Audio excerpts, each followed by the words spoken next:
नमामि सिंहवाहिनी नमो नमः। माँ भगवती के पावन चैत्र नवरात्र आरंभ होने जा रहे हैं। भगवती की आराधना हमें यह 9 दिनों 21 मार्च से जो नवरात्र आरंभ है 27 मार्च जिस दिन प्रभु श्री राम जी का जन्म उत्सव रहेगा, राम नवमी तिथि तक भगवती की आपको और हमें अपने पूजन स्थान पर बड़े भाव से आराधन करना है। और भगवती जो है वो अर्चन से प्रसन्न होती है। प्रातः और संध्या के समय आप माता का गाय के घी से दीपक जलाकर आरती करें, नाना प्रकार के नैवेद्य भोग भगवती को अर्पण करें, श्रृंगार अर्पण करें। और अगर आप माता को प्रसन्न करना चाहते हैं और सप्तशती का पाठ करना चाह रहे हैं तो इसी निमित्त यह वीडियो हमारे द्वारा आपके निमित्त बनाया गया कि दुर्गा सप्तशती का पाठ हमें कैसे करना है। तो सर्वप्रथम तो एक सुंदर सा लाल आसन होना चाहिए और उसका प्रयोग आपको ही करना है। उस पूजन के पाठ के बाद उस आसन को आप उठाकर सुरक्षित रख दें और जब भी बिछाएं तो बिछाकर पैर पड़कर बैठे। लाल आसन भी चल सकता है या कंबल का, रेशमी, जो भी हो आपके पास। बढ़िया सा चौक डालकर एक चौकी या पटा रख लें, उस पर लाल चुनरी या रेशमी वस्त्र बिछाकर माता की आपके यहाँ प्रतिमा हो, फोटो हो, वह भी आप रख लें। घी का दीपक या तेल का जो आपकी सामर्थ्यता हो वह आपको प्रज्वलित करना है। अगर लगातार आप अखंड ज्योति रखना चाहें तो बड़ी उत्तम बात, और नहीं तो जिस समय आप पाठ करें उस समय आप तो वह दीपक को प्रज्वलित करें। सर्वप्रथम आप गौरी गणेश जी का भी पूजन अर्चन आपको करना रहेगा, कलश का पूजन अर्चन करना रहेगा। और फिर पुराण सप्तशती जो पुराण है उसका आपको पूजन करना है।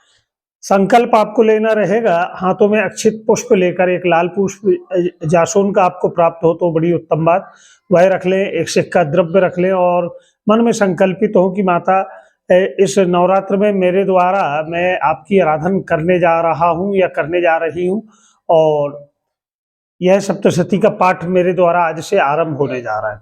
और सर्वप्रथम पुराण का पूजन, भगवती का पूजन अर्चन, फिर पुराण सप्तशती पाठ की जो पुस्तक है आपकी उस ग्रंथ का पूजन करना है।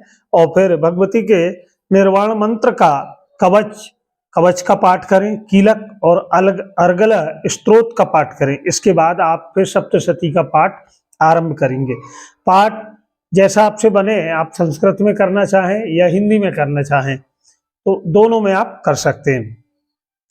माता के इस पाठ को करने से आपको क्या प्राप्त होगा तो दैहिक, दैविक और भौतिक तीनों प्रकार के तापों से भगवती की कृपा से हमारी रक्षा हो जाती है। और दुर्गा सप्तशती में 13 अध्याय है।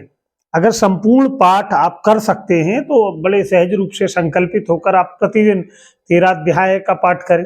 अगर आप ऐसा नहीं कर पा रहे हैं तो क्रमशः जैसा कि सप्तशती में दिया है उसके अनुसार भी आपको पाठ करना है। इस पाठ करने से समस्त प्रकार के मनोरथ हमारे सिद्ध हो जाते हैं।